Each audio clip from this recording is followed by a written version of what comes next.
si t'es entrepreneur en 2025 et que t'as pas lancé ta newsletter, t'as raté ta vie ou quoi? C'est pire que de pas avoir une Rolex à 50 ans. Aujourd'hui où il faut vraiment incarner sa marque personnelle, sa boîte, ça me paraît essentiel. Ouais, et puis surtout, c'est une façon aussi de pas dépendre des humeurs d'un algorithme quand on est sur les réseaux sociaux. Le truc, c'est que ça te permet aussi de convertir en fait. J'ai presque 60 000 abonnés.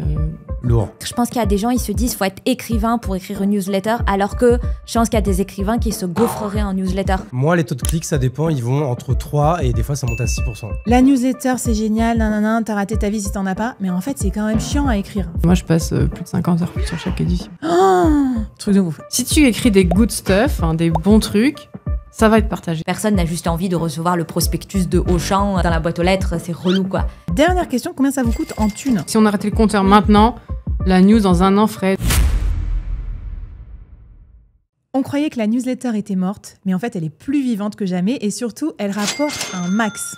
En 2025, les réseaux sociaux sont saturés, les algorithmes changent tous les 6 mois, c'est infernal. Et pourtant, il y a un format qui ne bouge jamais et que les solopreneurs s'arrachent. Ce format, c'est la newsletter. Alors, pourquoi tout le monde s'y met? C'est ce qu'on va décrypter dans cet épisode de Solo Nation. On va casser tous les mythes sur les emails et les newsletters. On va regarder quel concept lancer, comment promouvoir sa newsletter, comment la monétiser aussi, bien sûr, ça c'est très important. Et c'est à la fin de cette émission qu'on va vous donner tous nos tips. Et d'ailleurs, spoiler, mes invités sur le plateau en vivent très bien et certains ont même réussi à revendre leur newsletter comme un vrai business. Allez, c'est parti pour Solo Nation.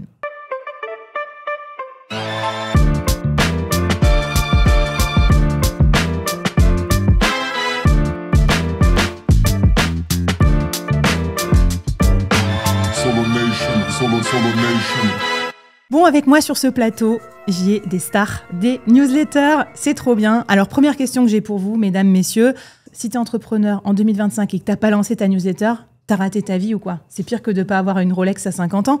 Hugo, petit nouveau sur le plateau, qu'est-ce que t'en penses? Oui, bonjour, très content d'être là d'ailleurs. Je dirais pas que t'as raté ta life, mais aujourd'hui où il faut vraiment incarner sa marque personnelle, sa boîte, ne pas prendre la parole sur les réseaux sociaux comme LinkedIn, et donc du coup, après aller même plus loin avec la newsletter, je pense qu'on va en reparler. Ça me paraît essentiel, ouais. Ok, pour toi, donc, check, vie ratée. Exactement. Océane? Ouais, et puis surtout, c'est une façon aussi de pas dépendre des humeurs d'un algorithme quand on est sur les réseaux sociaux et d'avoir vraiment cette base email à qui on peut envoyer des messages, contacter directement et même pouvoir partir avec sa base email, changer de plateforme si on a besoin, alors que l'algorithme, si Instagram décide d'annuler ton compte, t'as plus accès du tout à ton audience. Ouais, ça c'est la meuf qui a 250 000 abonnés sur Instagram qui est en sueur, qui se dit bon... J'avais jamais pensé avant, mais oui, c'est quand même... un bon avantage pour la newsletter. Ok, ça, donc un plus un, mais plutôt pour la liberté, pour garder son indépendance en fait. Toi, ça te trigger un peu que les réseaux sociaux, ouais, et puis ils nous mettent un peu dans t'es les... chez toi, t'as ton propre... Ouais, t'as l'impression d'avoir ta propre communauté et de maîtriser un peu plus les codes que sur les algorithmes où là, tu dépends vraiment des règles qui sont faites, quoi. Parfait. Bon, Sarah, t'as une newsletter, t'es une entrepreneur qui réussit ou pas? En tout cas, je sais pas si tu rates ta vie, mais c'est sûr que tu te galères dans le business si t'as pas une newsletter. Le truc, c'est que ça te permet aussi de convertir, en fait. Les gens qui sont venus te voir, qui sont intéressés par ce que tu fais et qui veulent en savoir plus, t'as besoin de ce plus. Et le plus, c'est la newsletter. Trop bien. Tu vas nous raconter comment tu convertis, parce que toi, c'est ton funnel principal, ton arme de vente principale. Ça va être trop intéressant. Bon, moi, je vais dire, si t'es podcasteur ou si t'es youtubeur et que t'as pas de newsletter, t'as raté ta vie, quoi. Parce qu'en fait, j'ai plein d'auditeurs qui me disent je lance mon podcast, comme moi avec le board. Est-ce qu'il me faut une newsletter? La réponse est oui, parce que les gens, ils t'écoutent sur une plateforme, ils sont en train de faire autre chose. Et si t'as pas un truc pour capter leurs contacts et pouvoir ensuite les recontacter à d'autres moments, t'as pas raté ta vie, mais disons que tu pourras jamais les recontacter pour qu'ils viennent à un de tes événements, pour qu'ils écoutent un de tes nouveaux épisodes de podcast. Donc je trouve que c'est très dur quand t'es podcasteur de dépendre vraiment d'une plateforme où en plus, pour le coup, là, il n'y a pas d'algorithme. C'est-à-dire que si les gens ne connaissent pas ton podcast, ils ne peuvent pas le découvrir. Alors que moi, la newsletter, je vais vous en parler, ça m'est utile pour faire écouter mon podcast, mais aussi pour le faire découvrir. Et bizarrement, j'ai trouvé que ça marchait mieux pour le faire découvrir que juste les plateformes de podcast. Mais bon, voilà, je ne veux pas spoiler. Ce que je vous propose, c'est qu'on regarde déjà, on va jouer à un petit jeu. On va casser les mythes, parce qu'on me dit souvent « Putain, mais les newsletters, les emails, mais c'est has-been. Non, mais Flavie, t'as pas des meilleures idées un peu plus modernes pour être un solopreneur à succès en 2025 ?» Vous allez voir, on va casser les mythes sur la newsletter et on va regarder si c'est si has-been que ça d'envoyer des emails en 2025. C'est parti. Je vais vous balancer comme ça un peu des idées reçues sur la newsletter qui ont la peau dure. Vous allez me dire d'accord, pas d'accord, puis on va faire une petite réaction à chaud. Ok ? Premier mythe, plus personne ne lit des newsletters. Majorité de vous n'êtes pas d'accord. Ok. Pas d'accord avec ça. Ok. Pourquoi ? Moi, étant donné que moi-même, déjà, je lis beaucoup de newsletters et je reçois énormément de messages, quasiment tous les jours, de gens qui me disent sur LinkedIn, Instagram, ou qui me répondent même juste à la newsletter parce que ça m'envoie un mail en mode j'ai aimé ça, ou même parfois, j'ai aimé ça, par contre, j'ai pas aimé quand t'as dit ça ou quoi. Je sais que les gens le lisent et me font des feedbacks. Ouais, c'est hyper cool. Alors moi, je suis la seule à avoir levé un peu les deux drapeaux. Pourquoi ? Parce que c'est juste mon habitude perso. Moi, je dévore des podcasts et j'avoue, je ne lis plus de newsletter. Pourquoi aussi ? Parce que je me suis créé une adresse spéciale à newsletter et ça va sur une app et du coup, je les lis moins. Mais je sais que par contre, moi, mes clients, ils lisent les newsletters et comme toi, je reçois trop des trucs. L'autre fois, j'ai eu un bug de publication de podcast, j'ai eu plein de réponses. Coucou, ton podcast, il n'a pas été bien publié et tout. Donc, ouais. Toi, Océane aussi, gros lectorat chez toi. T'as combien d'abonnés ? J'ai presque 60 000 abonnés. Ok, bon. Lourd. Ça pèse. Gratuit sur la... Ouais. Alors, tu m'aurais posé la question il y a 1 an et demi, je t'aurais dit plus personne ne lit des newsletters parce que moi-même, j'ai découvert le modèle et le business un peu des newsletters il y a 1 an et demi. Ok. C'est une idée qui m'a été soufflée par un copain qui m'a dit « Mais pourquoi tu crées pas une newsletter ?» J'ai dit « Mais de quoi tu parles ? Qu'est-ce que je vais raconter dans une newsletter ?» Pour moi, c'était juste les promos du supermarché, quoi. Ah ouais. Tu vois. Et j'en lisais pas. Et en fait, j'ai découvert ça. Du coup, maintenant, j'en lis. Je me forme beaucoup à tout ce qui est marketing, communication, parce que moi, je viens pas du tout de ce monde-là via des newsletters, en plus des podcasts. Je lis beaucoup de newsletters américaines, notamment, pour des créateurs américains. Et les gens la lisent. Du coup, j'ai l'impression que les gens redécouvrent aussi. Ça devient, je pense que la tendance revient un peu à la mode. C'est un retour de hype de l'écrit. Je pense que format surtout, long. ça passe de... Avant, c'était des gros business qui envoyaient des newsletters. Maintenant, c'est plus des créateurs de contenu qui commencent à envoyer des newsletters parce que tout le monde se rend compte que déjà, les réseaux sociaux sont saturés. Il y a problème d'algorithme et que tout le monde a envie d'un peu d'avoir son audience qui peut maîtriser quelque chose. Et en tout cas, aux États-Unis, c'est très, très, très développé. C'est un peu le côté coulisses aussi. Je trouve que les gens, ils ont l'impression d'avoir accès à nous. Moi, c'est comme Hugo, je reçois des réponses. Et vraiment, quand je réponds à la réponse, les gens, ils ont vraiment ce truc de « Mais c'est génial parce que j'ai l'impression de recevoir le mail. » Il y a vraiment quelqu'un qui m'a écrit ça. Je sais que c'est une newsletter et que tu écris à tout le monde, mais j'ai l'impression de recevoir le mail que moi, quoi. Et Classe. du coup, il y a un lien plus direct que tu as les réseaux sociaux. Ouais. Tout le monde sait parce que tu scrolles. C'est pas pour toi, c'est pour tout le monde. C'est plus la sphère de l'intime aussi, la newsletter. On parlait quelle est la séparation, la démarcation entre l'intime et la sponsorisation aussi, parce que ça pose des fois des soucis là-dessus. Alors, la petite stat qui tue, 93% des gens consultent leurs emails chaque jour. Bon, ça vous surprend pas ? Donc, ça reste encore le canal privilégié, en fait. Il y a des gens qui vont pas sur LinkedIn, il y a des gens qui vont pas sur Insta. Et 42% les vérifient 3 à 5 fois par jour et 19% plus de 20 fois par jour. C'est les cadres, ça. Ouais, je pensais même que ce serait plus, quoi, tu vois. Ouais. C'est ouf, hein. Sur Beehive, le taux d'ouverture moyen, c'est 38,7%. Je trouve ça intéressant d'avoir la stat aussi. Vous me balancerez vos stats un petit peu. On vous donnera les vrais chiffres. Hein. Ici, c'est sans filtre. Deuxième mythe qu'on va dégommer. Il faut une grosse audience pour gagner de l'argent. Il n'y a que Sarah qui dit qu'il faut quand même un peu une grosse audience. Ça dépend un peu de ton business model, en fait. C'est-à-dire que tu peux gagner de l'argent même avec une pas très grosse audience et aussi du moment qu'elle est très qualifiée. Genre, tu vends un bootcamp high ticket et en fait, t'as que 250 personnes qui lisent ta newsletter, mais de toute façon, t'as que 5 places et c'est que des gens qui sont intéressés par ce que tu fais. Mais pour d'autres business models, tu vends des petits produits, si tu fais de la sponsorisation, c'est plus chaud s'il y a vraiment personne qui te lit, quoi. C'est ça. Toi, tu as un business low ticket, c'est ça ? Tes produits coûtent combien à peu près ? Ouais, moi, j'ai des petites formations low ticket à 197 €. Ok. Et pour combien de subscribers sur ta newsletter ? Et du coup, en l'occurrence, je suis à un peu plus de 10 000 subscribers maintenant à ma newsletter, qui viennent de mon compte Insta et des 170 000 abonnés que j'ai là-bas, quoi. Ok. Océane, pas besoin de grosse audience ? Oui, encore une fois, ça dépend du modèle que tu choisis. Moi, j'ai une grosse audience, donc c'est vrai que je peux monétiser sur des petits montants, mais je connais beaucoup, j'écoute beaucoup de solopreneurs aux États-Unis qui monétisent avec pas beaucoup de clients. Hein. Si tu vends du high ticket à, je sais pas moi, 5 000, voire plus, ça peut... C'est la théorie des 100 premiers fans, hein, c'est un peu ça. Ça dépend ce que tu veux gagner aussi, parce qu'il y a plein de gens qui lancent leur newsletter comme ça, en appoint. Hugo ? En fait, moi, la question, je l'avais plutôt compris en fait, à partir de combien. Est-ce qu'avec peu d'abonnés, on peut commencer déjà à gagner de l'argent ? En fait, la réponse, c'est oui. Tu vois, moi, j'ai l'exemple là, la dernière newsletter qu'on a lancée, qui s'appelle Smasher, c'est une newsletter sur le paddle lifestyle business. Tu vois. Trop bien. C'est dit, on va mettre un peu notre passion, qui est ce sport, qui est le paddle.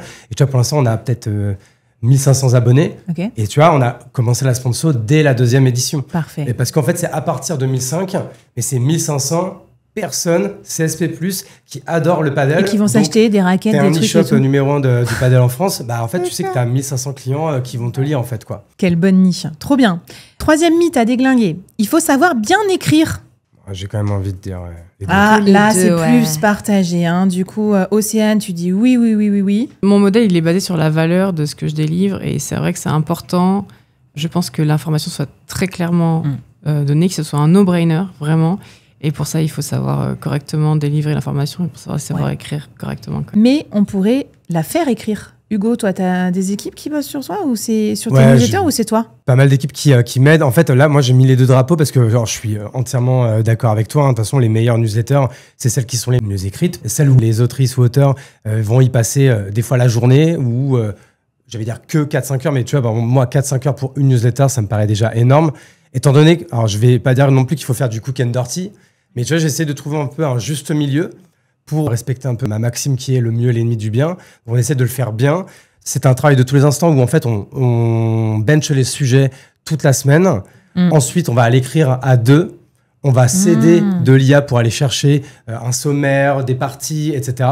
Et après, on va toujours revenir dessus pour remettre voilà, le bon tone of voice, réparer les petites erreurs, etc. Et après, du coup, le mettre juste en forme, mais dans un brouillon qui est déjà mis en forme. Et on essaie en fait d'optimiser chaque petite partie pour que, tu vois, moi j'ai 5 newsletters et il faut pas que ça me prenne plus d'une après-midi pour les 5, tu vois. Ouais, voilà. Donc toi, tu es dans une optique, tu as des newsletters un peu comme des produits et tout. Donc tu Exactement. réfléchis aussi au rubricage. Donc il y a le rubricage, l'écriture. Et c'est un peu deux compétences différentes. C'est pour ça que je dis que c'est pas écrire comme un écrivain. C'est aussi, toi, c'est vulgariser des Elles trucs font l'info, scientifiques. quoi. Et aussi trouver les bonnes rubriques. Moi, c'est ça le doute que j'avais dans cette phrase et avec ce mythe, c'est bien écrire. Je pense qu'il y a des gens, ils se disent, faut être écrivain pour écrire une newsletter, alors que je pense qu'il y a des écrivains qui se gaufreraient en newsletter. En fait, c'est un style d'écriture en soi particulier.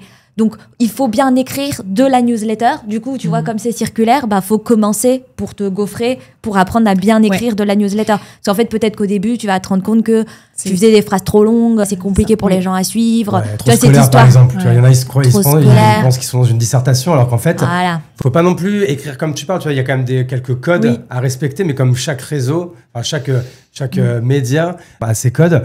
Mais faut pas non plus s'appeler Verlaine, voilà, pour faire une. Non. Clair. Non, puis Moi, c'est son propre langage. Donc, tu vois, le truc du rubricage, par exemple, bah, tu commences pas forcément comme ça. Au fur et à mesure, tu te rends compte que c'est pas mal si t'as des codes qui reviennent. C'est pas mal si, tu vois, moi, j'ai pas forcément système de sommaire et de rubrique, mais c'est bourré de gifs, la mienne, tu vois. Et c'est un truc qui fait partie de l'identité de ma newsletter. Mais tu trouves ça qu'en faisant. Donc, faut pas se faire arrêter par faut savoir bien écrire, quoi. C'est ça. Et j'allais dire, il y a plein de concepts de newsletters qui ne sont pas basés sur l'écrit. Aussi surprenant que ça puisse paraître. Il y a des newsletters audio, il y a des newsletters vidéo, ou en tout cas, il y a un peu d'écrit, mais il y a une capsule de contenu enrichi. Bah, les distributeurs d'emails permettent ça. Il y a des newsletters avec des mèmes, il y a des newsletters avec des gifs. Donc en fait, tu pourrais très bien envoyer le mème de la semaine. Voilà, tu vois, ce genre de truc. Ou des textes plus courts. Il y a des newsletters avec des prompts, ChatGPT. Tu vois, où en gros, la valeur, c'est pas ce que t'expliques que ça aide à faire, c'est le prompt. Donc ouais, je pense qu'aussi, c'est peut-être pour ouvrir les chakras, peut-être, je sais pas, il y a des développeurs, il y a des machins qui nous écoutent. Il y a plein de façons, il y a plein de concepts. Et il y a un retour en plus, que ce soit en vidéo, en YouTube, mais aussi en newsletter, du truc un peu intime. Et du coup, un peu intime égale souvent un peu moins rédigé aussi, Oui, un peu plus spontané. Un peu plus spontané. Alors, c'est faussement spontané. Les mecs l'ont relu 150 fois, on va pas se mentir. Mais t'as quand même pas le truc, justement, où ça fait roman. Parce que faut que ça fasse un peu journal, quoi. C'est clair. Allez, dernier mythe. Le contenu payant, ça ne marche pas. Étant donné que t'es à côté de moi, je vais dire que je suis pas d'accord. T'as hésité quand même, Hugo. C'est un truc que j'aurais voulu faire. Je pense que c'est trop tard. En fait, je pense que j'ai trop donné gratuitement pour que maintenant les gens ils payent pour le faire.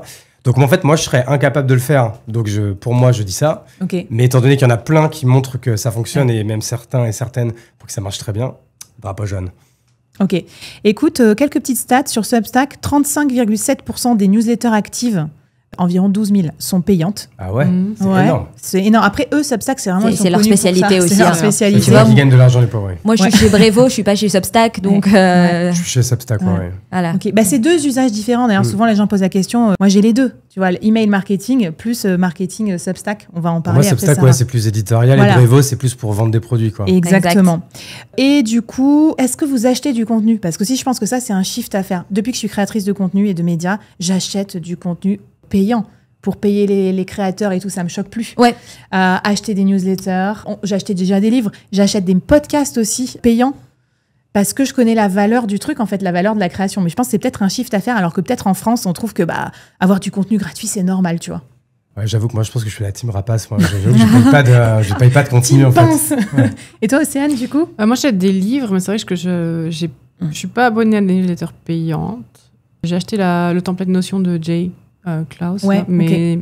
Je suis pas dans les community, tout ça. En fait, j'ai pas le temps. Ça me fait peur de me mettre dans des trucs comme ça. Ouais, pour toi. Mais moi, tu vois, j'ai acheté des histoires pour mes enfants, des trucs comme ça. Pas forcément... Ah oui, non, mais après, acheter des bouquins ou L'Uni, c'est un peu ça. C'est du contenu pour enfants. Non, mais moi, le coût des newsletters, ça me pose pas de problème d'acheter du contenu payant. Ouais. C'est un peu comme je paye mon abonnement au Monde pour lire les articles du Monde. Okay. Bon, en fait, je paye la newsletter pour lire les articles de la personne en question. Et du coup, je suis plus sensible aux trucs niches.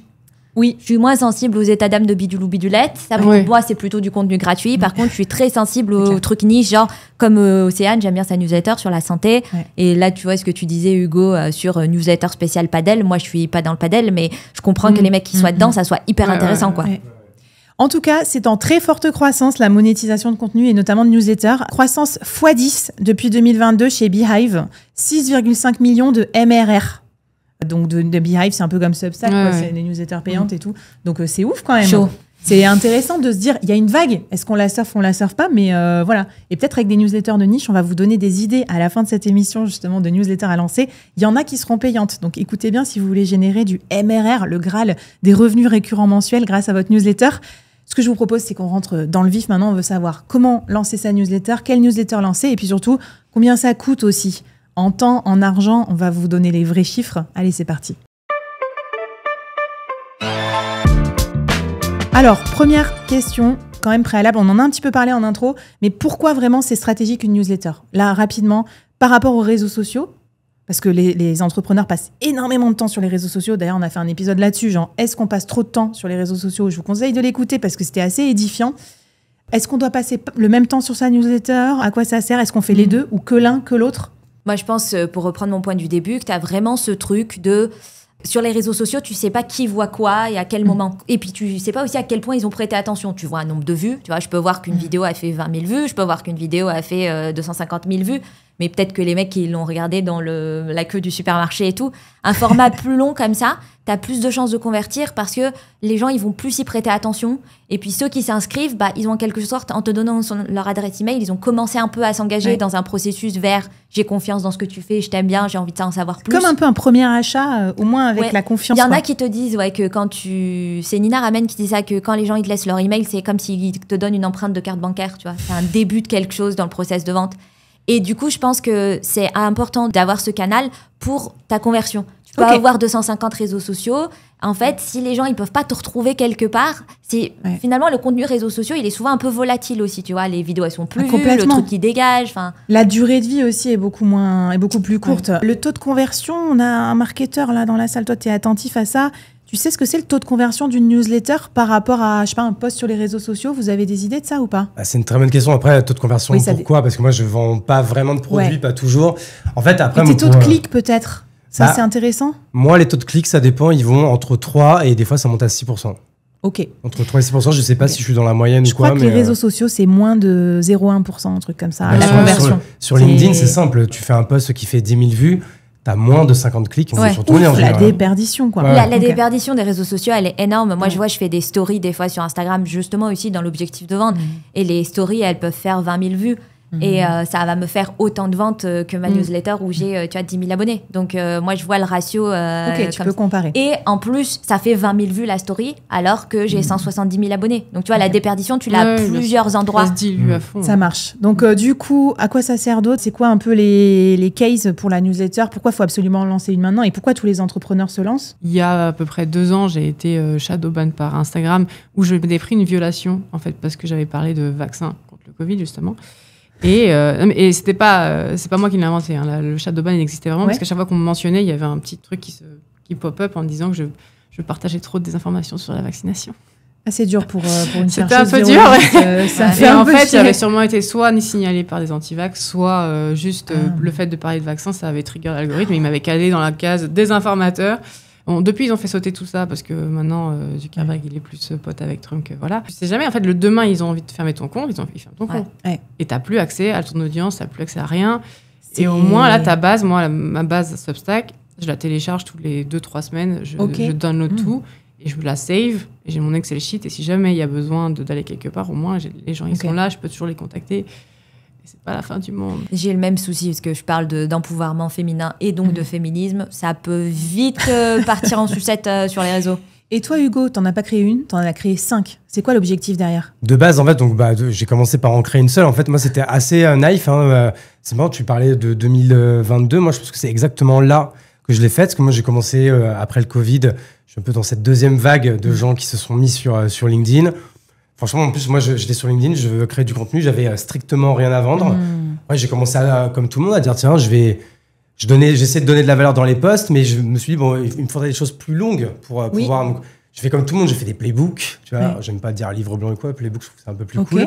Tu sais, avec le fameux, vas-y, commente, et puis je te l'enverrai. Ah, le lead magnet, un peu. Et en plus, moi, je me rappelle, j'avais 8-9 000 commentaires, enfin, c'était une vague, le truc, en 2022. Et je me rappelle que j'étais avec mes potes geeks un peu à côté de moi et je leur dis, mais par contre, je fais comment maintenant pour envoyer le playbook que je n'ai toujours pas écrit aux 8000 personnes là qui ont commenté. Ils m'ont dit, c'est facile, tu fais un formulaire Tally et puis ton playbook, tu le fais sur Notion et tout. J'étais, ok. Ouais, tu découvrais tout ça. Vous pouvez me montrer quand même parce que je découvrais tout, quoi. Et c'est là où en fait, je me suis retrouvé à avoir, parce qu'au final, après, j'ai refait d'autres posts dessus et je me suis retrouvé du jour au lendemain avec une base mail de 10 000 personnes. Ouais. Et pendant, franchement, 1 an, j'ai rien fait avec cette base mail. Jusqu'au jour où j'en parle à quelqu'un justement dans un podcast, il me fait t'es con, on va faire une newsletter, quoi. Enfin, en fait, c'est con parce que tu leur écris du contenu sur LinkedIn, c'est quand même assez court. Comme tu le dis, moi à l'époque, je devais déjà peut-être avoir 20-25 000 abonnés sur LinkedIn. Sur les 20-25 000, à chaque fois, ils montrent ça à 10% de ta commu, puis après, un peu à leur la commu de la commu, etc., etc. Et si ça marche bien, c'est là que c'est viral. Mais du coup, tu peux pas jamais parler à tout le monde. Alors que là, il y a des gens qui t'ont laissé leur mail, comme tu dis, c'est déjà quand même un sacré acte. Hyper cool. Et c'est là que j'ai créé très naïvement ma première newsletter que j'ai appelée très humblement comme moi, hugobenz.substack.com. Mais c'est pas mal en fait en personal branding. Parce que des fois, on cherche des noms complètement cons et puis après, c'est pas adapté. Moi, j'ai changé plein de fois mon nom aussi. J'avais appelé Board Members, j'avais même pas appelé le même nom que mon podcast, tu vois.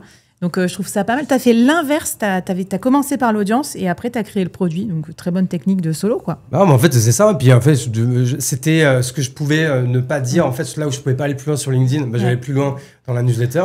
Et après, pour répondre juste à ta question, et après, je laisse la parole, pardon. Non, mais t'inquiète. C'est qu'après, tu vois, j'ai commencé à faire un écosystème sur l'organisation avec ce playbook qui s'appelait la Bible de l'organisation.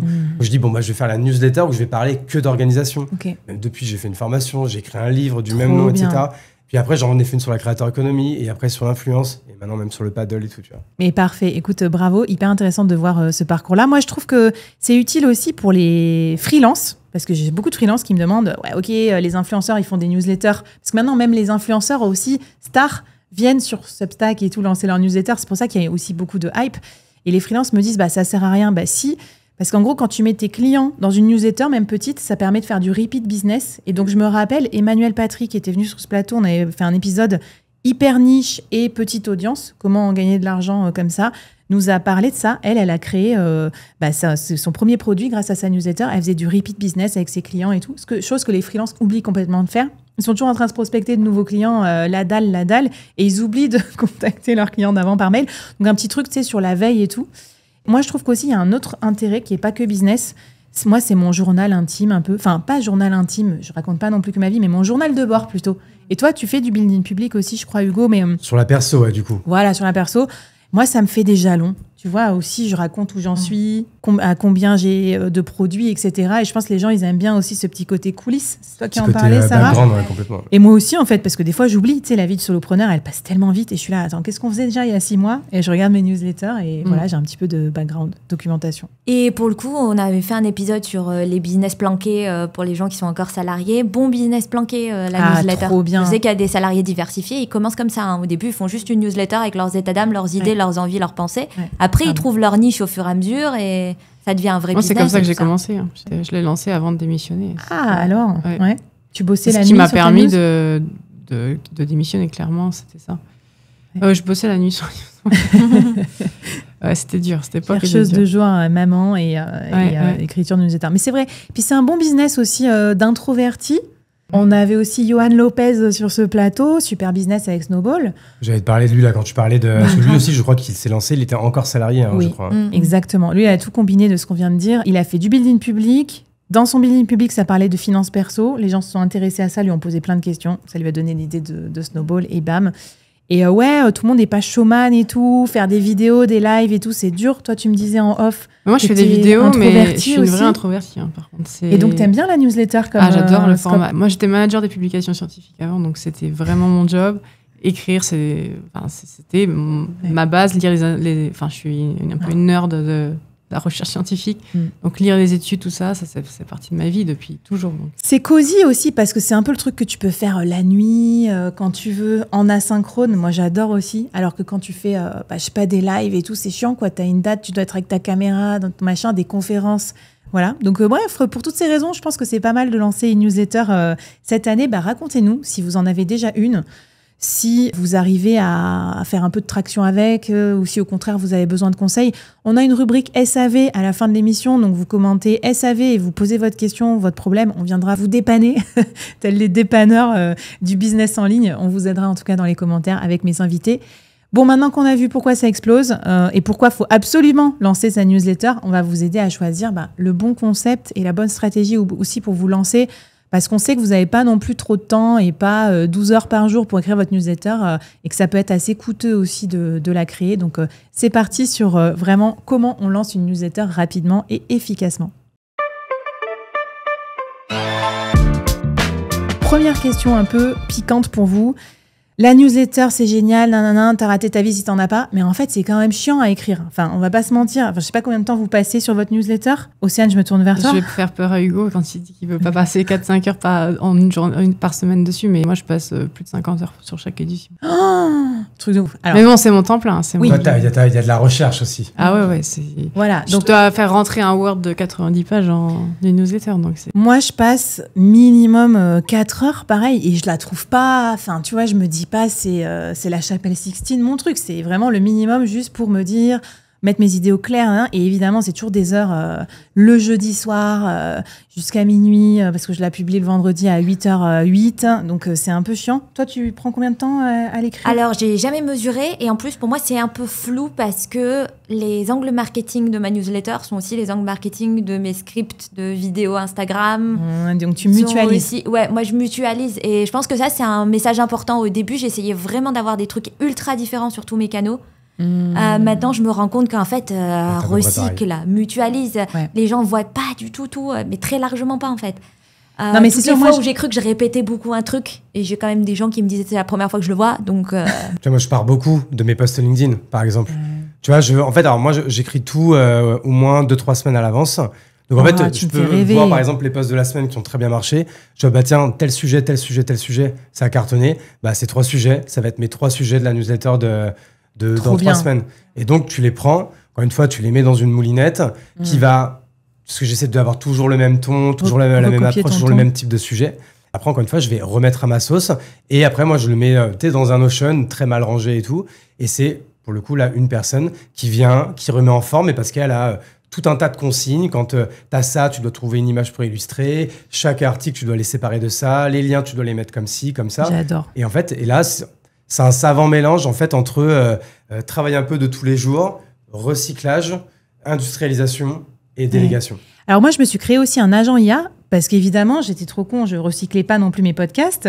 Et donc, qui prend le transcript du podcast et qui me propose des angles pour les traiter façon newsletter. Donc, tu aurais tort de t'en priver, en fait, ça c'est pas de la triche, quoi. En plus, non, c'est mon contenu, c'est ma propriété intellectuelle. Je trouve ça même mieux en tant que consommatrice, pour le coup. Parce que je suis ta newsletter. Et en fait, je trouve ça mieux en tant que consommatrice quand t'as l'impression que ça se tient ensemble. Ça a un lien, mais oui, avant, ça avait zéro lien. Qu'il y a quelqu'un qui fait un truc, et après, il en parle là, et puis après, il en reparle de cette façon-là, et tout. Je trouve que tu as un truc plus cohérent qui se tient mieux. T'as pas l'impression que la personne, elle est divisée en plusieurs personnalités. Moi, je pense que c'est mieux. Mais... Enfin, juste, on va sûrement en revenir, mais ça permet aussi de la promouvoir. Parce que moi, je fais toujours une vidéo Instagram, ce que j'appelle pré-launch, où je dis que dans la newsletter qui sort dans demain, ça va être tel thème, et si vous voulez en savoir plus, abonnez-vous à la Ok, newsletter. donc tu prépares Donc ce ça fait pas- et script-là en après, même temps oui. que tu prépares ta newsletter. Et je recycle aussi après. Ça fait partie des les- 50 heures ou ça va du travail en plus? Non, je rigole. Non, Sorry. Instagram, c'est encore, il faut rajouter. Et c'est que ça, en fait, il y a un concept qui est très intéressant là-dessus, alors qui est normalement plus pour ton écosystème de business, qui s'appelle la Disney Map. Je sais pas si vous connaissez. Ah, j'ai lu dans ta newsletter ou sur un de tes En fait, posts en LinkedIn. gros, si les gens tapent Disney Map, Walt Disney On sur va Google, l'afficher à l'écran là. ils vont la voir. En fait, c'est une map vraiment qui a été dessinée par Walt Disney himself, donc à l'époque.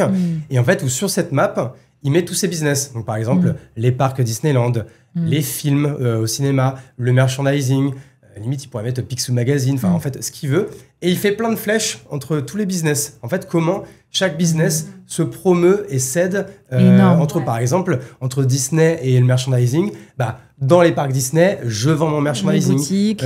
Quand je fais mon merchandising, je vends chez Toys R Us des poupées du Roi Lion. Ouais. Je fais la promotion du Roi Lion qui vient de sortir en DVD. Désolé bien. pour tous ceux qui ne connaissent pas les DVD. Vous avez compris. Et puis, vous savez, quand Bah, on c'est ça. achetait les cassettes à l'époque, il y avait la pub pour l'ouverture de Space Mountain. Mais à oui, Disney. Et même Exactement. dans les films, ils sont soupçonnés de foutre des trucs un peu cute Voilà. en se disant ça c'est Ouais. top, ça va faire une peluche. Des fois, il y a des persos qui sont un Mais peu. C'est ce qu'ils appellent la content flying wheel, les Américains. Exactement. Et moi, j'ai repris, c'est pareil, ce concept de flywheel parce que les gens me demandent tout le temps, mais attends, mais solopreneur, tu fais plein de trucs, tu vas être encore plus surmené que les freelances. Bah, pas du tout. C'est parce que chaque contenu t'amène des clients pour une offre, ton offre t'amène de l'expertise pour écrire une bonne newsletter et compagnie, et tout fait un effet flywheel, un effet d'entraînement. Et donc, quand tu as tous tes actifs qui sont construits, tu travailles moins, en fait. Là, franchement, pareil, il y a une question quand j'ai sorti mon bouquin, La Bible de l'orga, là, au mois de mars.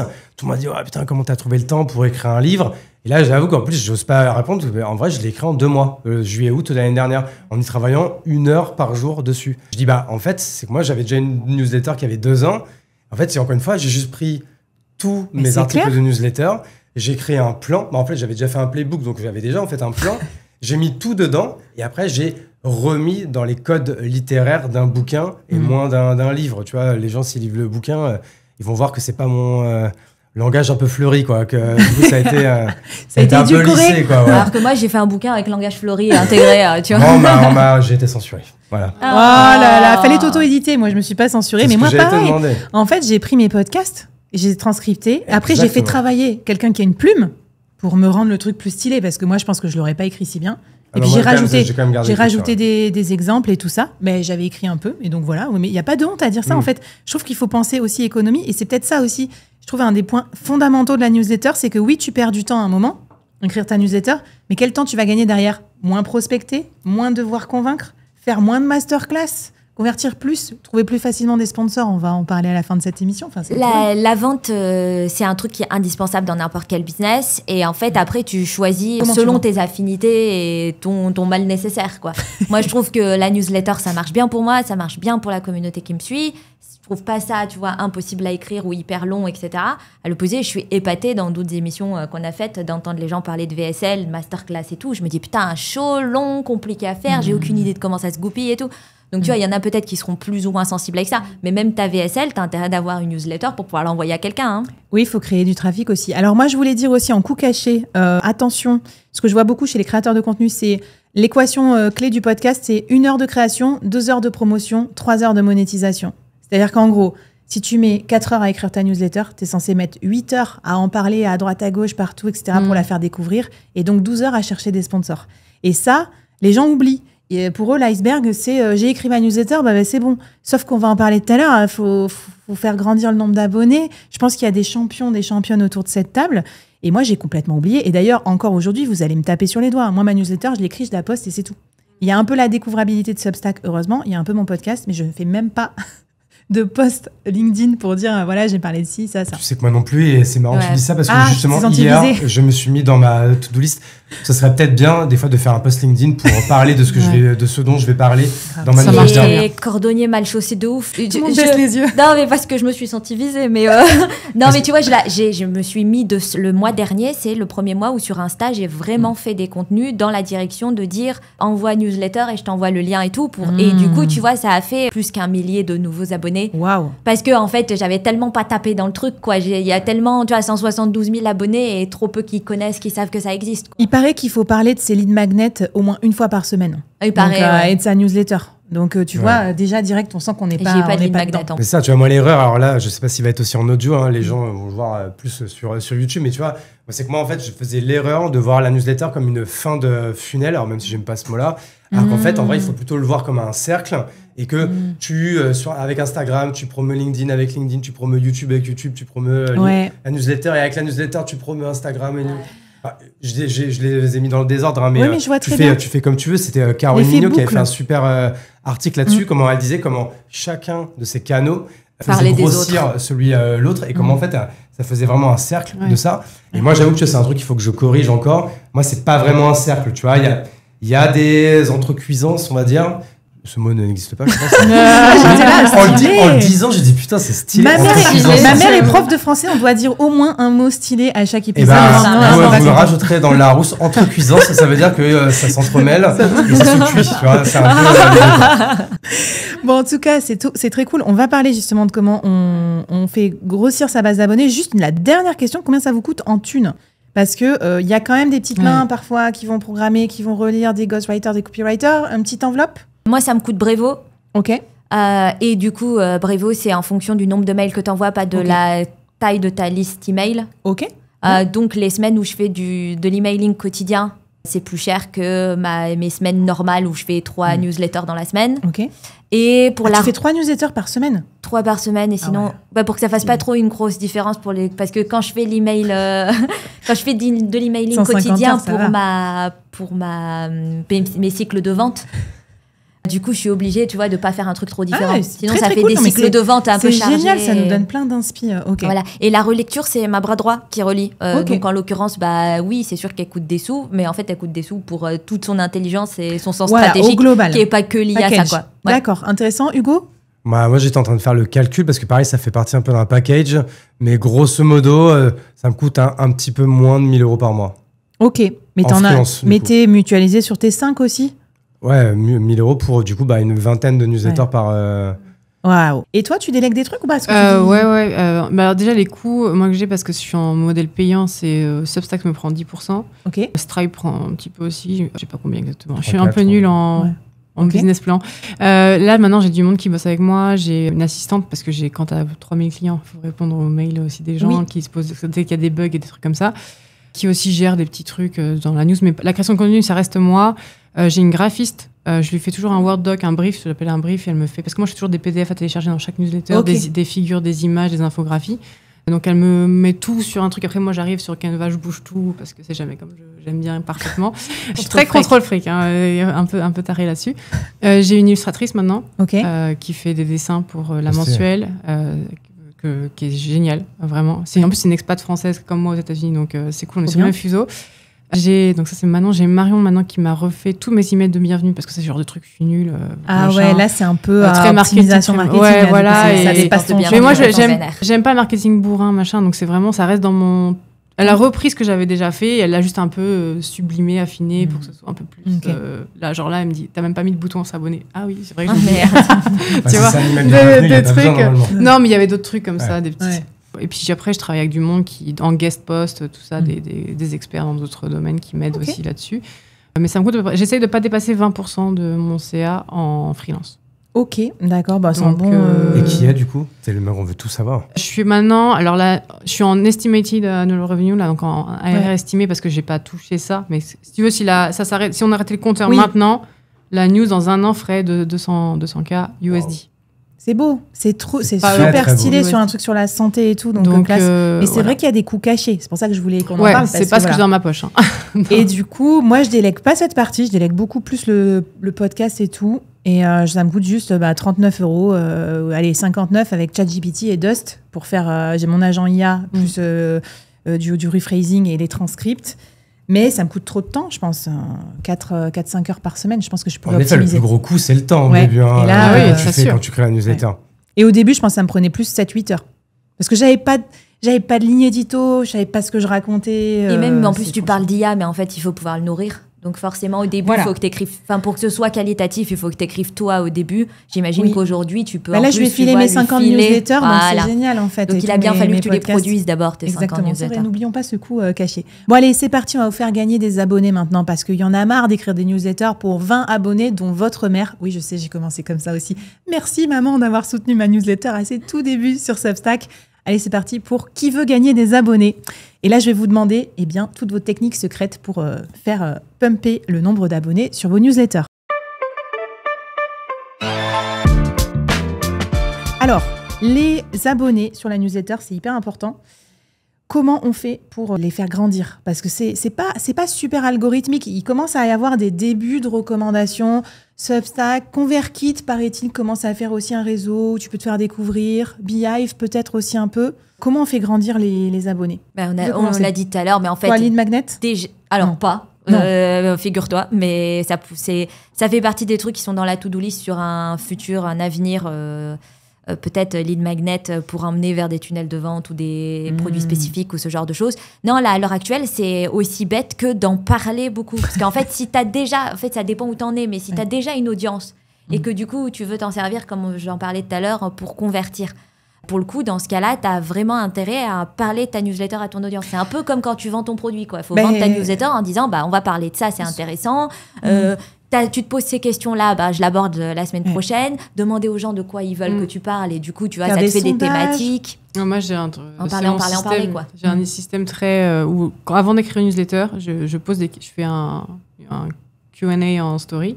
Les gens, après, je collecte toutes les questions des gens sur un Word doc.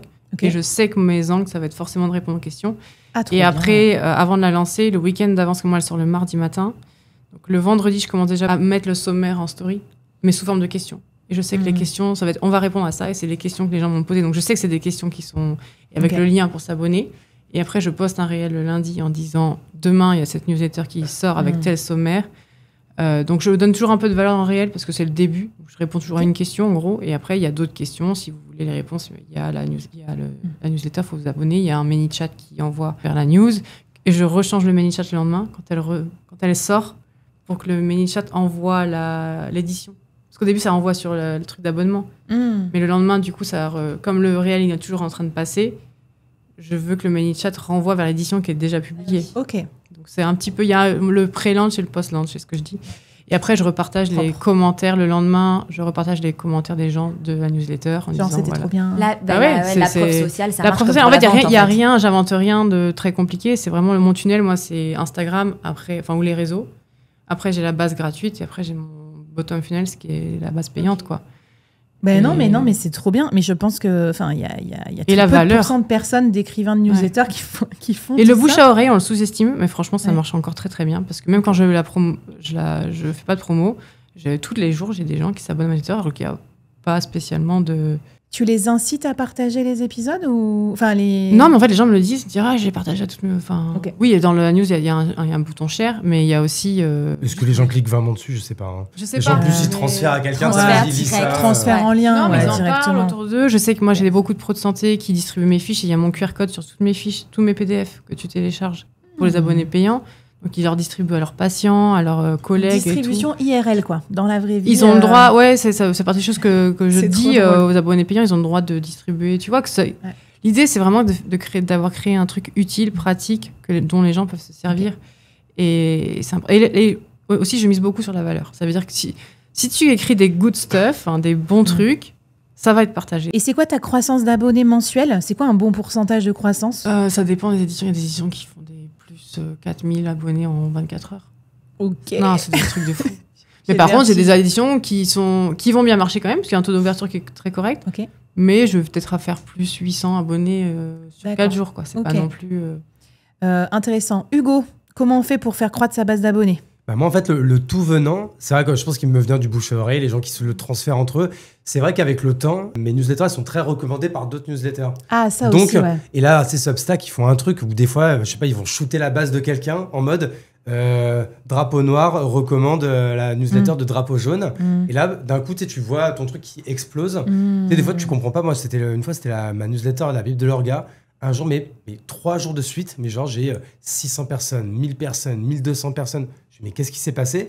Et en fait, ensuite, on m'a dit, tiens, je t'ai connu comme ci, comme ça. C'est pas quand je crois que c'est quand tu t'abonnes à une newsletter d'un créateur, ça en met 3-4 autres en dessous. Ouais. Et je me demande si c'est pas des trucs qui sont adaptés au lectorat. Moi, c'était surtout une grosse newsletter cuisine qui avait genre 200 000 abonnés, qui s'est mis en fait à me recommander. Et je pense qu'en fait, ma newsletter, elle a été envoyée en fait à tous ces gens-là, quoi. C'est pas l'algorithme qui contrôle les recommandations, c'est toi qui dis je recommande ta newsletter. Ouais. Et en fait, quand la personne s'abonne à la newsletter sur Substack, d'office, c'est précoché. Ok. Ouais. Mais c'est pas toi qui l'avais sollicité, quoi. C'est ça. Non, c'est la personne qui a dit j'aime bien.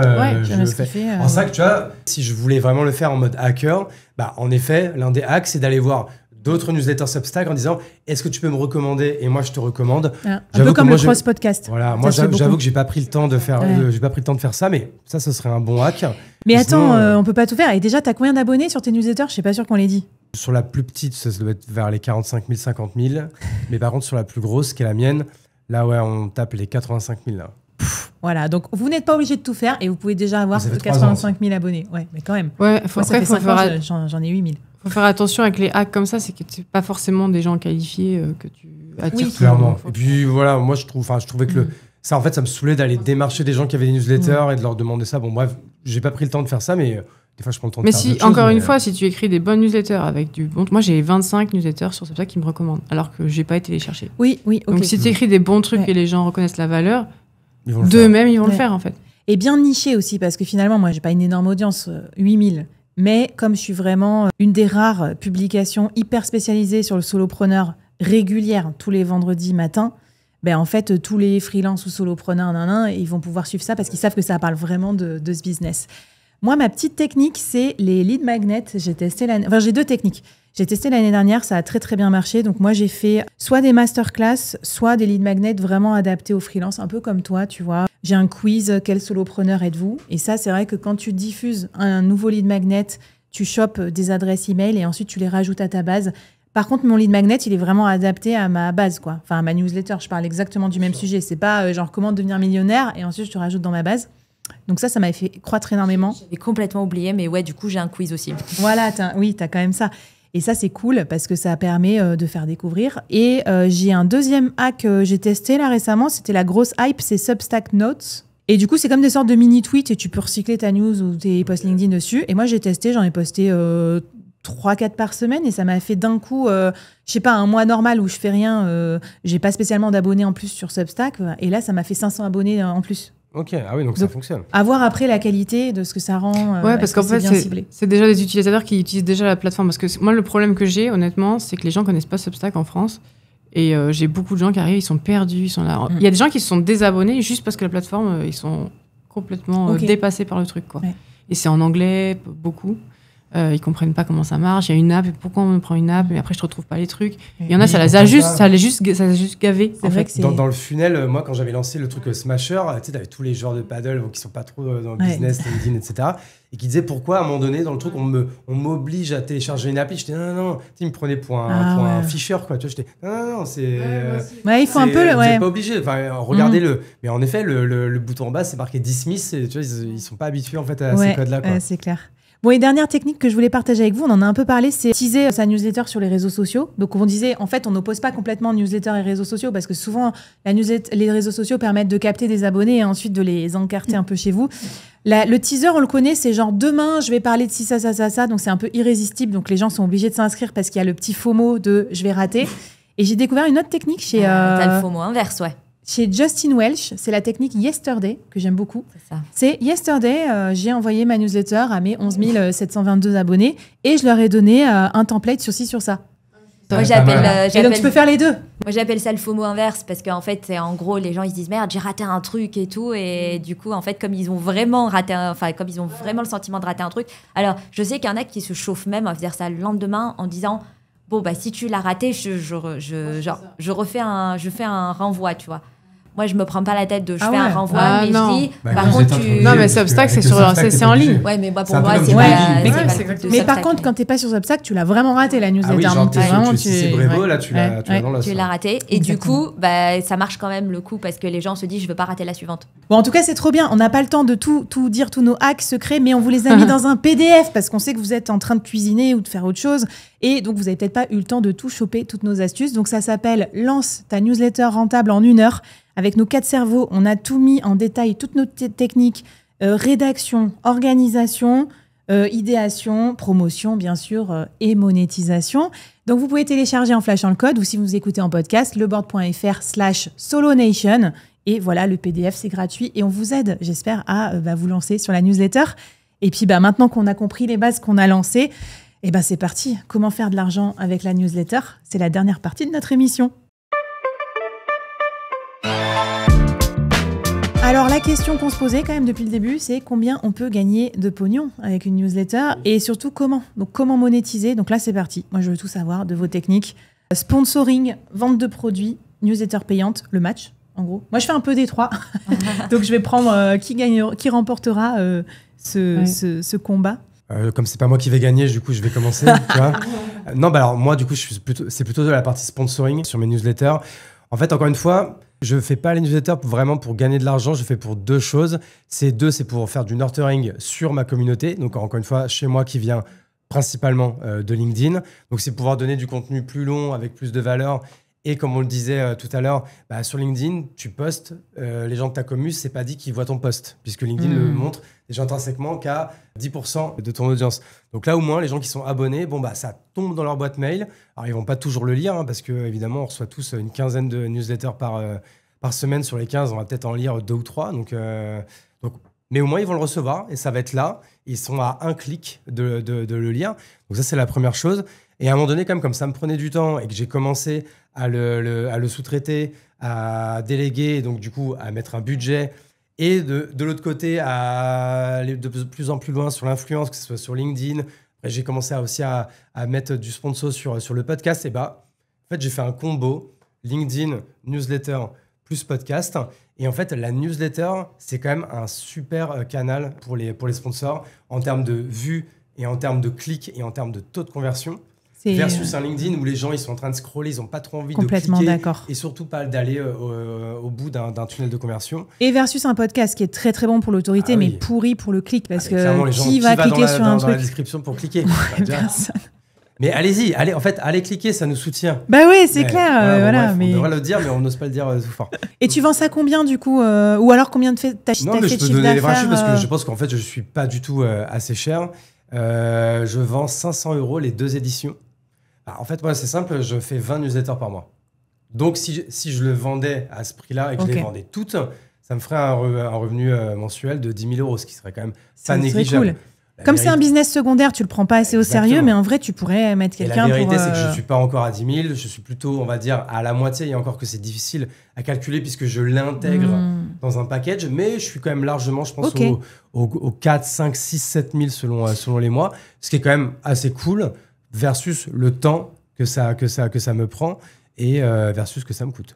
Très bien. Écoute, très intéressant. Merci pour ton partage en transparence. Et en plus, je pense que quelqu'un qui s'y mettrait à fond, parce que toi, tu as plein d'autres business, tu as plein d'autres trucs, on comprend aussi tout de suite que tu pourrais faire un bon leverage. Moi, j'avais fait un épisode avec un développeur qui a lancé sa newsletter et qui fait 100 000 € par an de sponsor. C'est une newsletter internationale sur un langage informatique. Et il m'expliquait comment il diversifiait et tout. Donc, c'est un vrai gros business. Juste peut-être point fort, point faible, comment tu trouves tes sponsors, peut-être? Chez moi, c'est un point fort parce que l'influence, c'est mon métier. Ok. Donc, en fait, moi, je suis de parler à des contos, à des Brevo, je parle même avec Substack en ce moment, à tous ces gens qui sont dans le logiciel, dans le SaaS, pour leur vendre des campagnes de sponsors, que ce soit principalement sur LinkedIn, mais pas que. Du coup, au passage, de leur dire, au fait, moi, j'ai aussi mon Media Kit pour mes audiences perso, si vous voulez faire ça en plus des activations. Moi, c'est facile, tu vois. Encore une fois, c'est quand on disait, toi qui passes une 50aine d'heures à écrire ta newsletter, derrière, si tu voulais vraiment aller encore plus à fond sur la partie sponsor, faudrait facilement que tu y repasses une vingtaine d'heures. 20 heures, Alors, tu n'as pas, justement, je vais jumper entre vous parce que toi, le sponsor, c'est quasiment interdit vu ton. Non, c'est pas interdit, c'est moi qui me l'interdis. Ouais. En tout C'est cas, moi c'est qui veux délicat, quoi. Parce que je me mets enfin, je sais pas, je me mets dans la peau des gros labos pharma et compagnie. Ah non, mais versus ce que toi tu fais. Il peut y avoir un conflit d'intérêts. Oui, bien Peut-être sûr. une rupture de confiance vis-à-vis de ton audience. Complètement. Point d'interrogation. Hein. Alors moi, je fais un peu de sponsor sur Instagram, mais c'est qu'avec des institutions publiques où en gros, c'est plus de la visibilité. Mais par contre, je refuse tout ce qui est pharma, complément alimentaire, enfin tous les trucs bullshit. Et les pharma parce qu'il y a un biais, même si c'est pas bullshit, mais il y a un biais. Je refuse ça. Et la newsletter, j'ai créé un projet soutenu par ses lecteurs. Moi, c'est un truc où je me dis, OK, je vais vous délivrer de la valeur de fou parce que je vais me passer plus de 50 heures par édition. Mais je veux que vous ayez jamais de doute que c'est de l'information indépendante. Et j'ai créé un espèce de truc, je voulais créer un truc, espèce d'écosystème un peu éthique. Par exemple, aussi, je reverse, tu vois, je reverse 10% de mes bénéfices à une association qui lutte contre les fake news en ligne. Dès que j'ai 100 abonnés payants, je donne 10 abonnements payants à des gens qui n'ont pas les moyens de se payer l'abonnement payant. Pour que tout le monde ait un peu accès à aussi, parce que c'est de l'information de santé. Ça devrait être universel. Moi, il faut bien que je me paye, donc il faut bien que je crée un modèle quand même qui soit payant. Et si je veux pas accepter du sponsor, j'ai pas trop le choix. Il y a un moment donné, il faut que ce soit un Et ça a été bien accepté, ça, des lecteurs ? Oh, très bien, en fait. Okay. J'avais peur, parce qu'honnêtement, c'était moi qui me disais j'ai peur. J'ai peur de demander, j'osais pas, tu vois. Et puis en fait, non, ça a été... Alors au début, il y a des gens qui comprenaient pas pourquoi je crée du contenu gratuit sur Instagram, pourquoi maintenant c'est payant. Mais en fait, c'était largement justifié par la valeur. J'ai beaucoup de gens sur ma base gratuite, vraiment beaucoup de gens, et qui restent. Parce qu'il y a aussi un autre truc, c'est que tout n'est pas payant. Moi, j'ai une édition mensuelle qui est gratuite, où j'apprends aux gens à repérer les fake news en ligne, vraiment les méthodes plus de la désinformation. Et même sur mes éditions payantes, je mets un paywall assez bas. Donc je mets un paywall à peu près moitié, voire entre 1/3 et 2/3. Donc il y a toujours de l'information gratuite quand même, de haute qualité. Même si tu es sur ma base gratuite, en gros, tu auras toujours accès à de l'information. Par contre, c'est vrai que les PDF à télécharger, les fiches que j'ai mis 20 heures à faire et compagnie, elles sont dans le bas, elles sont plus pour réserver à la communauté payante. Les templates et tout ça en payant. Et donc, c'est important, ouais. Un petit tips pour ceux qui veulent lancer une newsletter payante, peut-être un petit avis quick sur qu'est-ce qu'il faut faire, je sais pas, sur ses prix, à quel prix on la met. Il faut pas négliger la qualité du contenu, ça c'est vraiment important. Parce que je vois beaucoup de gens qui veulent se lancer pensant qu'ils pourront juste partager des informations générales, mais non, ça marche pas ça. En fait, c'est un produit de toute façon. Donc, faut que ça réponde à un besoin de marché. Il faut le creuser, il faut vraiment poncer son truc et y bosser. Si je passe plus de 50 heures, c'est pas juste pour dire que je passe plus de 50 heures. J'y passe vraiment plus de 50 heures. Et à part ça, imagine que 2 personnes passent 50 heures sur une newsletter. Qu'est-ce qui fait que l'une va gagner plus d'argent que l'autre ? Je pense qu'il faut comprendre l'audience, comprendre les questions qui se posent. C'est important de savoir à qui vous parlez. Ça, c'est très, très important. Si vous parlez si vous pensez que vous savez, mais qu'en fait, personne va la lire, personne ne va comprendre. Ouais, ben ça, vous avez ce point commun aussi. Parce qu'il y a les retours des gens, c'est « j'ai l'impression que tu l'as écrit pour moi. » quoi. Toutes les questions que je me posais, tu y as répondu. Sarah, comment tu gagnes de l'argent grâce à ta newsletter ? Déjà, je plus sois ce que dit Océane. Il faut absolument que tu l'écrives pour les gens qui sont concernés. Et du coup, quand ça marche pas ou que ça s'ouvre pas, faut se poser des questions en se disant peut-être que j'ai pas abordé la thématique d'une manière que... Peut-être c'est pas un problème qui intéresse les gens, ou que j'ai pas abordé la thématique de façon claire, ou que c'était pas la question qui se posait. Du coup, en fait, je pense que quand tu fais de la vente de produits par newsletter, le truc, c'est qu'il faut aussi que tu puisses te montrer généreux, comme Océane disait, sur les conseils que tu peux livrer, parce que personne n'a juste envie de recevoir le prospectus de Auchan dans la boîte aux lettres, c'est relou, quoi. Mais par contre, c'est pour ça que tu me disais, 3 par semaine, c'est chelou et tout, mais c'est parce qu'il faut qu'il y ait ce contenu où on parle pas de campagne commerciale, où c'est pas un cycle de vente, et qui est un cycle où les gens ils peuvent apprendre quelque chose sur moi que j'aurais pas dit sur les réseaux, où ils vont avoir un truc qu'on fait souvent, c'est les petits Tip Tuesday en quelque sorte, où en fait c'est une newsletter plus courte, mais c'est un conseil immédiatement applicable en moins de 5 minutes qui va changer quelque chose pour toi. Tu sais pas dire non à ton boss, voilà une phrase type pour qu'il arrête de te bombarder de boulot tout le temps alors que déjà ton agenda déborde.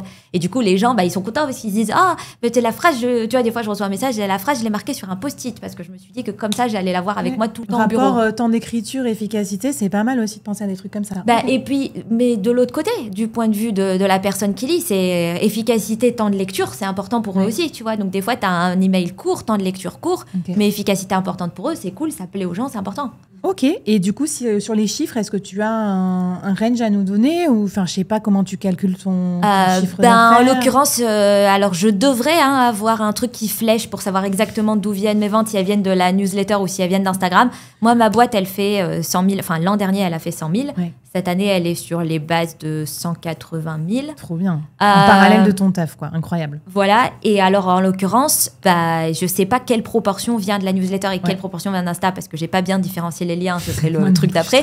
Mais par contre, le truc qui est important dans cette histoire, c'est que je sais même pas à quel point ça vaut le coup de différencier les liens pour savoir exactement. Parce qu'en fait, tu sais aussi que quelqu'un a besoin de voir 7 fois un produit ou un service pour l'acheter.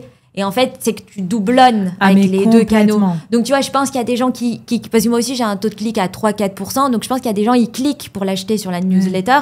Mais ils l'ont vu la veille sur Insta. C'est la fameuse... Juste qu'en fait, c'est le coup qu'ils l'ont vu, mais c'était l'heure d'aller bouffer, tu vois. Nous qui sommes sponsors avec Hugo, c'est la classique, quoi. L'erreur d'attribution. Genre, ah oui, sponsoriser un podcast, ça sert à rien. Bah ouais, tiens. En gros, il clique pas sur mon lien parce que j'en parle dans le podcast, mais après, il va taper dans Google. Il va aller chercher. Il va aller acheter le produit. Et c'est un peu ça le problème, c'est qu'en fait, aujourd'hui, c'est vrai que la sponsor, et moi, je le vois pour parler encore une fois des annonceurs toute la journée, parce qu'encore une fois, c'est notre taf. Ils deviennent de plus en plus héroïstes. En fait, c'est très bien. Alors, c'est vrai que moi, pour avoir commencé il y a 2-3 ans, donc du coup, avant la crise, je veux dire que là, ça rigolait quand tu tapais les budgets sponsors Notion, juste pour la France. Comme j'étais le seul à faire, je les avais tous. C'était un truc de déglingo un peu quand même, tu vois. Et même les autres, tu vois, toutes les autres licornes françaises que je ne citerai pas, etc., qui me donnaient des budgets, mais en fait, qui ne regardaient même pas. En fait, c'est tout, ils devaient le dépenser, il fallait le dépenser, quoi. Aujourd'hui, et c'est très bien, ça et du coup, nous adopter là-dessus, c'est de plus en plus héroïste, même si on essaie toujours de leur donner cet exemple. Encore une fois, quelqu'un qui a vu la pub pour cette marque de montre dans le métro 1 fois, 2 fois, 3 fois, 4 fois et qui un jour va sur le site et se fait retargeter par un Criteo, par un Google, etc. Du coup, c'est Criteo, Google qui vont avoir l'attribution de la vente. Mais en fait, c'est grâce au fait que tu l'as matraqué dans le métro pendant 2 semaines, en fait, quoi, tu vois. Ou qu'il a regardé Roland Garros toute la quinzaine. Pas de Rolex, mais non, mais tu vois, besoin de ça. Pour le coup, c'est une des autres raisons pour lesquelles ça vaut le coup que tu aies une newsletter. Quand tu veux t'en servir pour la vente. C'est que c'est une façon supplémentaire de rappeler... C'est ta pub métro, en fait. C'est ça. Et tu vois, tu peux te retrouver un truc tout con. J'ai un gros pic sur ma newsletter de fin de campagne. Parce qu'en fait, c'est tous les gens qui se sont dit « Ah merde, le code promo est terminé. » Et en fait, ça fait 1 semaine que je me dis que je dois l'acheter, mais je faisais autre chose. Les enfants, tout ça, j'étais occupée. Et du coup, tu vois, sur la dernière où juste, elle a aucune valeur. C'est la dernière qui dit... il reste quelques heures pour utiliser ton code promo si ça t'intéresse avant que ce soit trop tard, quoi. Et celle-ci, les gens, ils cliquent parce que c'est pas celle-ci qui marche, clairement, vu qu'il n'y a pas de texte. C'est tout ce qui s'est passé avant. Génial. Et ce que j'adore dans la newsletter, c'est qu'elle est hyper adaptative. On peut le faire en fonction de ses envies. Et donc, tu vois, moi, j'ai plus une newsletter qui va aider à écouter le podcast. Et dans le podcast, c'est là que tu vas avoir plus confiance, voir l'expertise, me voir en live, etc. Ça va augmenter encore beaucoup plus ma jauge. Et ça va être plutôt, moi, j'ai remarqué que mes acheteurs, ils me découvrent sur LinkedIn. Ensuite, ils vont sur la newsletter, via un lead magnet, un truc comme ça. Ils écoutent le podcast, à force de le voir le vendredi. Ah ben tiens, ça parle de ça, tiens, ça m'intéresse, je clique. Ils écoutent, ensuite ils binge, et après ils deviennent clients de l'incubateur ou du bootcamp. En tout cas, tous mes clients, ils ont tous écouté plusieurs podcasts. J'ai jamais personne qui a acheté juste en regardant un post LinkedIn ou juste une newsletter. Et donc, juste pour finir aussi, peut-être ça vous donnera des idées, on peut aussi diversifier. Moi, je suis un peu diversifiée. Je prends mes chiffres de l'année dernière sur les 320 000 que j'ai fait. J'ai à peu près 250 000 de ventes de produits digitaux, bootcamp et incubateur, 50 000 de sponsoring avec des packs comme toi, Hugo. Donc, newsletter plus podcast. Je pense que les gens viennent plus sur le podcast, mais ils sont convertis parce qu'il y a la newsletter aussi. Et LinkedIn. Et newsletter payante, 8 000 €. Donc, moi, j'ai un peu pris tous vos modèles. Mais ce que je veux dire aussi, et c'est pas une honte en tant que solopreneur, c'est que parfois, vous pouvez combiner les sources et ça renforce. Parce que typiquement, pourquoi j'ai fait du payant, moi, c'est que je me suis dit, ça va donner de l'importance à ma newsletter. Et je sais que moi, au moins, mes payants, ils vont la lire à fond. Dedans, je mets un template, un prompt. Et donc, tu vois, et tu peux très bien faire du sponsoring, même sur une newsletter payante, parce que ça n'empêche pas d'avoir beaucoup de taux d'ouverture ou beaucoup de lecteurs et vendre tes produits aussi. Et le dernier business model que je voulais remontrer, c'était Magma. C'est une newsletter payante. Tu te rappelles, c'est une newsletter sur les signaux faibles de l'entrepreneuriat. Ça a été racheté par Orso Media. Alors, ils n'ont pas disclose le prix, mais j'ai fouiné avec ChatGPT pour avoir un peu des multiples. Il est très fort, ChatGPT, pour deviner. Et donc, en gros, On fait un multiple sur les newsletters payantes entre 1,5 et 3 fois le CA. Ah, tu regardes, Océane, ça t'intéresse pour peut-être la revendre. Je vais pas la revendre, mais... Et si les revenus sont récurrents, ça peut aller jusqu'à x4. Voilà. Ah ouais. Donc, en gros, fourchette basse, ça nous donne entre, on va dire, un prix à 6 chiffres. On va dire entre 300 000 et 500 000, il aurait revendu en fourchette basse. Je l'ai le prix, mais j'ai pas le droit de le dire. Voilà, tu n'as pas le droit de le dire. Voilà. Après, il y a des fourchettes plus hautes. Voilà. Donc, en tout cas, c'est chouette de voir aussi qu'on peut avoir une approche de c'est pas juste mon journal intime, c'est pas juste un truc pour prospecter mes clients, c'est carrément un business qu'on va derrière promouvoir. Il y en a qui font des pubs dessus, il y en a qui la revendent. Donc, voilà, j'espère que ça vous a donné plein d'inspi, mes chers solopreneurs, solopreneuses, pour créer ce nouveau business à part entière. Et d'ailleurs, on va finir là-dessus parce que ça va être la rubrique Qui veut du CA. On va vous donner 4 idées de newsletters à lancer là maintenant tout de suite qui vont marcher avec des concepts qui cartonnent. C'est parti. Allez, cette semaine pour Qui veut du CA, je suis pas allée chercher bien loin. Je me suis dit, tant qu'à faire, donnons à nos auditeurs, auditrices, une idée de newsletter, un concept qui peut cartonner, parce qu'on binge pas mal, on regarde les newsletters, on est attentif aussi aux concepts aux États-Unis notamment qui fonctionnent. Alors, qui veut commencer et me donner une idée de newsletter qui marcherait bien à lancer ? Une idée de newsletter payante, parce que moi, c'est mon modèle. Il y a, je sais pas si tu connais Flavie, mais il y a Chanel Basilio qui a fait une newsletter qui s'appelle Growth in Reverse, où elle décortique toutes les stratégies des newsletters, que ce soit payantes ou pas, d'ailleurs, pour faire de certains solopreneurs pour créer... pour monétiser des newsletters. Et on pourrait faire le même modèle déjà en français pour ceux qui sont francophones et plus sur décortiquer l'anatomie d'un launch de produit ou de service. Parce qu'il y a toujours moyen de retrouver de la documentation, de voir comment les tunnels de vente de certains et puis après en fait, de revenir en arrière et de remonter le truc pour après donner des idées aux gens en fait, tout simplement pour développer après et lancer leurs produits. Analyse quoi. En gros, analyse, mais ça demande beaucoup de temps. C'est des trucs, des gros deep dive. C'est pas juste dire voilà il poste. Mais avec Deep Search et tout ça, je pense que ça économise pas mal le temps de recherche. Ah mais sa newsletter elle est géniale. Moi je suis abonnée et franchement ça m'a bien aidé après à moi brainstormer sur des trucs et tout ça. Ok. Donc, cool. Et ça, on peut la vendre combien, tu penses ? Aucune idée. Moi, Bon, ça, je suis nulle en chiffres. C'est combien par mois ? Comment ça ? Le prix. Ta newsletter, quoi, pour s'abonner, c'est combien par mois ? C'est 7 € par mois maintenant ou 70 par an. Avant, c'était 5. Je l'ai monté un petit peu. C'est bien. Comme Netflix à ses débuts, quoi. Ouais. On te souhaite le même succès. Parfait. Hugo ? Je vais enchaîner. Allez. Quand tu as posé la question en plus en off avant qu'on commence, je me suis dit, mais en fait, je n'ai aucune idée. Et en fait, tout à l'heure, une idée m'est venue. C'est pour ça que j'ai honteusement sorti mon téléphone pour noter quelque chose, parce que si je ne le note pas, moi aussi, poisson rouge. Instantanément, mais c'est un truc de fou. Hein. Des fois, même le temps que j'ouvre mon téléphone, que je le déverrouille, je dis, punaise, qu'est-ce que je voulais écrire ? Je ne me rappelle déjà plus. C'est terrible. Et en plus, c'est marrant, parce que moi, c'est une marque que j'ai faite depuis longtemps, mais je me demandais ce que j'allais en faire. Ça s'appelle Notion Ninja. Avec, tu sais, c'est le logo vraiment Notion, avec un petit ninja à l'intérieur.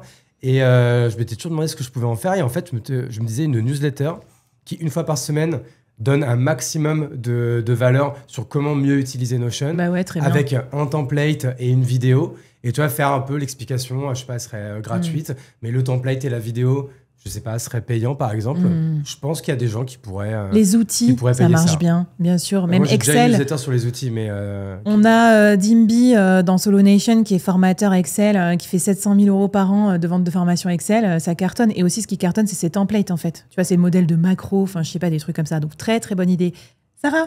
Alors, j'avais une idée, mais pour juste rebondir sur ce qu'avait dit Hugo, je pense que, tu vois, une newsletter IA pour les noobs, ça serait top parce qu'il y a vraiment plein de salariés qui veulent se lancer là-dedans, qui comprennent que ça peut être utile, mais qui savent même pas par quel bout prendre le truc et tout. Moi, j'ai moi-même pas forcément, tu vois, d'expertise dans le truc et je bricole un tout petit peu. Mais je pense que quelqu'un qui pèse et qui serait capable de faire un truc avec... peut-être même la newsletter, elle pourrait avoir des niveaux, tu vois, de difficulté. Genre, tu commences avec le niveau facile et en fait, peut-être le niveau payant, c'est le niveau au-dessus. Quand le facile, c'est trop simple et que tu vois passer les mêmes prompts et que tu sais déjà faire ça. Mais sinon, tous les trucs qui sont ultra niches, dans des niches où les gens claquent un max de pognon pour le sponsoring, je pense que ça marcherait de ouf. Et je pensais aux trucs d'animaux de compagnie, genre, tu vois, newsletter aquarium. comment tu fais ton aquarium, les produits que tu mets dedans. J'aimerais trop faire un truc comme ça. Un truc tu vois, c'est ça, les trucs à quelle pierre tu rire. dois mettre, comment tu fais pour que ce soit joli, machin et tout. Et bah, ces trucs-là, je pense que ça marcherait parce que, en fait, les gens, ils comptent pas sur ces. Et donc, je pense que les sponsors eux-mêmes sont intéressés par un public qui. C'est peut-être que ça serait pas la newsletter la plus grosse de France, mais ça serait que des gens qui seraient complètement OK d'aller acheter le nouveau gadget qui va dans l'aquarium, quoi. Les 500 personnes qui sont abonnées à Aquarium, la newsletter, je peux te dire que c'est du fan de Poiscaille, quoi. Tu vois, Et du coup, tu vois, après, quand tu étais une marque qui vend des trucs à Poiscaille, et bah, tu te dis, putain, mais là, ces mecs-là, ils vont acheter, c'est sûr. Bon, top. Moi, je clôture avec une newsletter qui cartonne. C'est Nicholas Cole, je crois, un des ghostwriters aux États-Unis qui l'a lancé. C'est Write with AI. Et donc, on reprend l'idée. Et là, c'est vraiment le prompt à la demande. Et ça, j'adore ce modèle-là. C'est toutes les semaines dans la newsletter, il y a un prompt pour t'aider à être un meilleur ghostwriter grâce à l'AI. Et je trouve ça trop bien de mixer, mais pas faire sur l'AI forcément, mais mixer AI plus ta compétence. Et moi, je le fais un peu d'ailleurs, parce que moi, le bonus de ma newsletter payante, c'est toutes les semaines, je te file un prompt qui t'aide à être un meilleur solopreneur. Un prompt ou un template. Et tu vois, j'ai un peu l'idée, mais je suis pas allée au bout du bout. Il faudrait que je le fasse encore, que je le market encore plus. Et ça, c'est sûr que ça cartonne. Et là, leur chiffre d'affaires estimé, c'est $400 000 par an. Nice. Ben, tu vois, je me dis, un truc comme ça pour les salariés, ça marcherait. Bah vas-y. Comment tu fais pour bricoler au taf, impressionner ton boss en utilisant l'intelligence artificielle? Bon, ben racontez-nous, c'est quoi vos concepts de newsletter? Si ça vous a donné des idées, copyright. Non, je rigole. On prend même pas de com en plus sur les idées qu'on balance à chaque épisode de Solo Nation. Et on va finir par le dépannage. On vous l'avait dit, le petit coup de pouce spécial de la Solo Nation.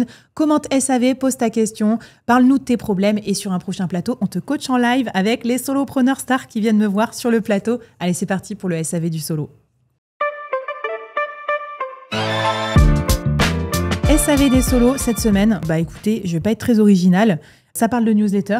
Et la question qui revient tout le temps, c'est un peu ce point de rentabilité de la newsletter. À partir de combien d'abonnés peut-on monétiser? Je pense pas qu'il y ait de bonnes valeurs.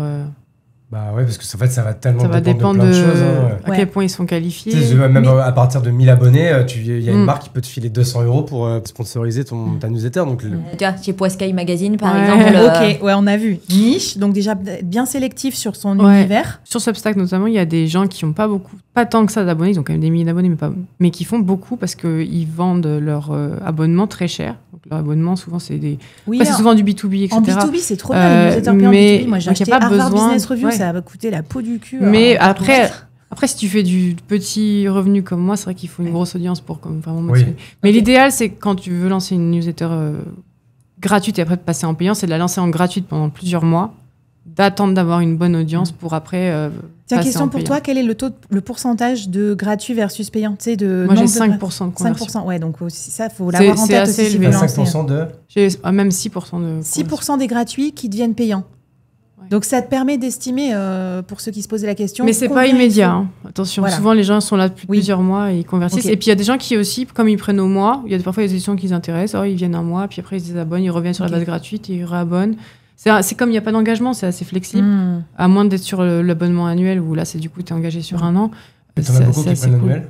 Beaucoup. Ouais. La moitié en annuel, quasiment. Ouais, c'est bien. Moi, j'ai peut-être un tips à vous filer. J'ai vu deux choses. J'ai vu le financement participatif. C'est con, hein, mais en fait, les KissKissBankBank et tous ces trucs, les startups en font, mais les solopreneurs peuvent faire aussi. Lancer un podcast, lancer une newsletter. Donc, en gros, c'est pour tester aussi ta traction. Par exemple, si tu as une espèce d'idée de concept payant. Et après, moi, j'ai déjà chopé des sponsors alors que les podcasts n'étaient pas lancés. Donc aussi, si j'étais en mode sponsor, je lance une newsletter où je sais que ça va être grave sponsorisé. Je sais pas, on avait parlé du luxe ou je sais pas quoi, ou des newsletters à l'international qui parlent des Français avec le goût à la française. Tu veux la sponsoriser avec des marques de luxe. Tu fais un pitch et tu vas voir le sponsor avant de la lancer. Et souvent, c'est plus facile de choper l'argent à ce moment-là sur promesse que quand ils voient les premières éditions qui sont peut-être un peu... Le temps que ça monte, ça prend un peu de temps. Tu fais juste un prix un peu moins cher que si tu as déjà 80 000 abonnés, quoi. Et pour le coup, ça, c'est encore dans le cas de figure où ton modèle de rémunération, c'est de faire payer la newsletter. Parce que tu vois, le cas de figure où tu sponsorises, comme on disait, si tu es dans une niche hyper spécifique, ça peut quand même aller hyper vite. Tu disais que c'était la deuxième édition déjà que toi, que tu avais... Oui, par exemple, mais on aurait pu le faire dès la première, en fait. Quoi, tu vois comme tu dis, parce qu'on a commencé à aller voir les sponsors avant de lancer la première édition. Et j'avais fait pareil pour le podcast. Et bien sûr. Shine, d'ailleurs, à l'époque, il m'avait fait un chèque en blanc alors que j'avais encore 0 épisode. J'avais juste un deck qui faisait 3 slides où je disais le podcast va s'appeler X. Voici les 12 invités que je vais avoir. D'ailleurs, sur les 12, la moitié que j'ai eu la saison 2 et j'avais dû les remplacer. Enfin, tu sais, en vrai, ça se joue un peu à la confiance. Aussi. Mais du coup, pourquoi aussi j'avais réussi ? Parce que ça faisait 3 ans que j'écrivais du contenu tous les jours sur LinkedIn. Et donc, du coup, c'est ça qui apporte la confiance et la crédibilité dans donc, ça dépend d'où vous partez, en fait. Et sur ta newsletter de vente, tu vois, tu disais que c'est Emmanuel dans un autre épisode de Solo Nation qui disait qu'en fait, elle avait commencé avec 200 abonnés sur sa newsletter de vente. Surtout qu'en plus, si par ailleurs, tu as en fait un autre canal qui est ton canal d'acquisition, du genre ce que tu disais, si tu as 25 000 abonnés sur LinkedIn, si tu as 200 000 abonnés sur Insta ou quoi que ce soit, peut-être ta newsletter, elle est toute petite, mais en fait, c'est ton canal de conversion, c'est tes premiers fans, c'est ceux qui t'ont suivi minute 1 et ils ont... Clairement les true fans, voilà, qui sont les plus importants. Et eux, ils vont acheter presque tout de suite. Donc la question, c'est que ça dépend si c'est vraiment le premier pas que tu fais, le premier jalon que tu mets, ou si c'est un jalon supplémentaire sur des trucs que tu as déjà. Bon, écoutez, je pense qu'on est pas mal. Merci beaucoup, chers invités, co-animateurs, co-animatrices. J'espère qu'on vous a donné plein d'idées là et plein de potentiel aussi pour transformer votre newsletter, déjà pour la lancer, pour la transformer en machine à cash. Conclusion, entrepreneur, cette année, lancez votre newsletter parce que comme ça, vous serez vraiment en posture de décideur en fait. C'est toi qui décides, c'est toi qui possèdes ton audience, tu es vraiment propriétaire et potentiellement, c'est toi qui encaisse. Alors, si cet épisode t'a fait réfléchir, si tu t'es dit « Oh purée, il faut absolument que je lance une newsletter », si tu veux l'envoyer à tous tes potes aussi qui avaient des idées de newsletter, qui sont dans la Solo Nation, n'hésite pas, abonne-toi à la chaîne, like l'émission, va suivre aussi les newsletters de mes invités du jour. Ça fera toujours plaisir aussi d'avoir du feedback. Viens dans les commentaires poser tes questions sur les newsletters. Et puis, surtout, abonne-toi à l'émission parce que toutes les 2 semaines, on décrypte le monde du solo business, les coulisses sans filtre et on t'aide à augmenter ta liberté et ton indépendance. Allez les solos, n'oubliez pas, votre liberté se construit un email à la fois. On vous dit à la prochaine dans Solo Nation. Salut tout le monde. Ciao. Solo Nation, Solo Nation.